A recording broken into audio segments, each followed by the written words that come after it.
Okay, torque natin. Dalawang ugat. 1, 2. Double check. Good morning mga ka-Shopee. For today's maintenance tayo ng mga sakyan. Kailangan natin itong i-oil change kasi yung taga nang hindi nagagawa ito. So, let's go.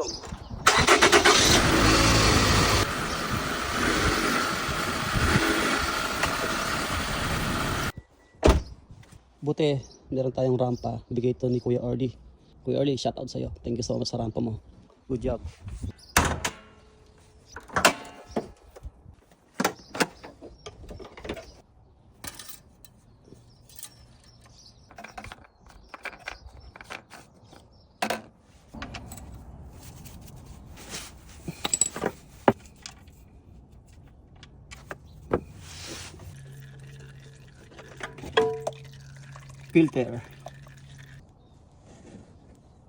Filter in, ilangis, hintay natin maubos. Tumutulo pa siya mga Shopee. Itong sasakyan na ito mga Shopee, service lang natin to sa pagdi-DJ. Ito yung service natin sa pagdi-DJ. So maintenance na siya. Puno ito ng mga gamit, mga sound system natin mga Shopee. Habang nakadrain yung langis mga Shopee, hihintay natin mga 10 minutes, 20 minutes yan para tuloy yung langis. So, lipat tayo dito. Gawin naman natin itong binili ko na isang araw.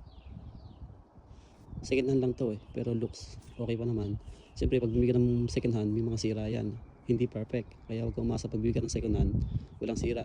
Dahil mekaniko tayo, napansin ko, walang lamig yung aircon. So, gumagawa tayo ng aircon.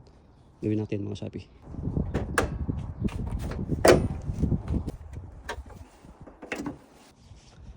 Check natin kung may preyon.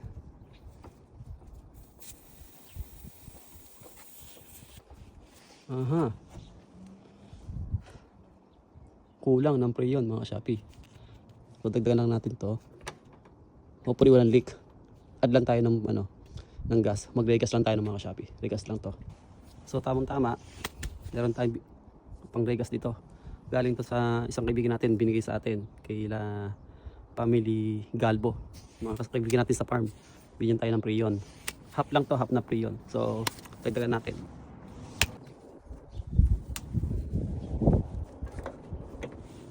So nakakabit na yung pang-regas natin. Dagdagan natin to. Nagpapasok tayo ng preyon ngayon mga Shopee. Para lumabig na itong aking new Outlander second hand. Check natin kung malamig na mga Shopee.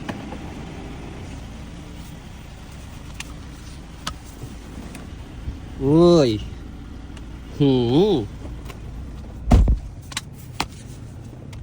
Medyo cold na mga Shopee. Alright. Cold na siya. Giniginaw na ako sa loob. So lagay na sa mood.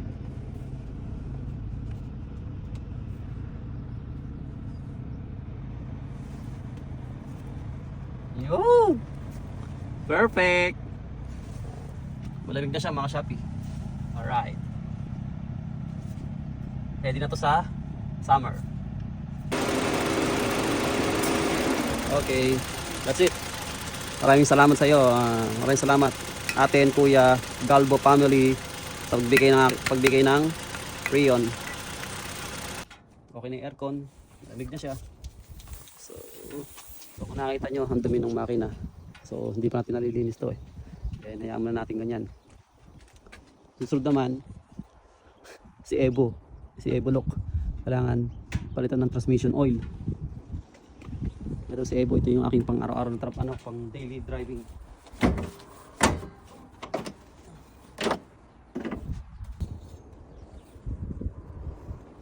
Hindi pa naman siya maitim, pero 5 years na kasi. 5 years na. Hindi pa siya nakapalitan. Pero kahit wala pa siyang symptoms na may problema yung transmission oil, pang maintenance na to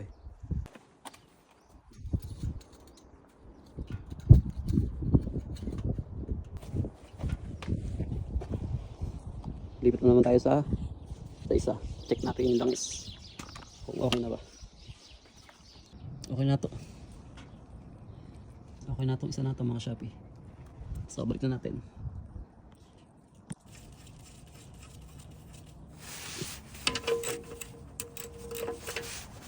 Okay, torque natin. Dalawang ugat. 1, 2. Double check.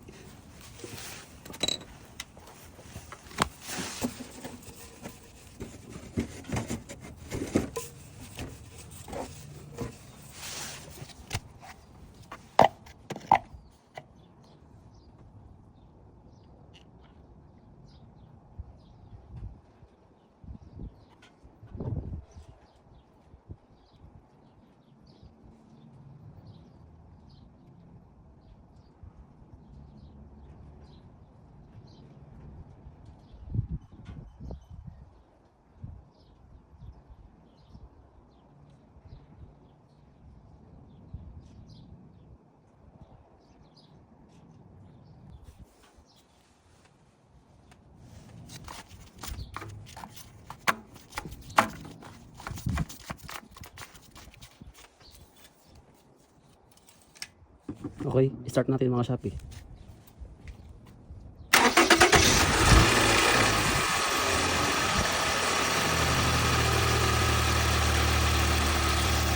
Okay, double check natin kung may tumutulo. Okay, wala tumutulo. Perfect.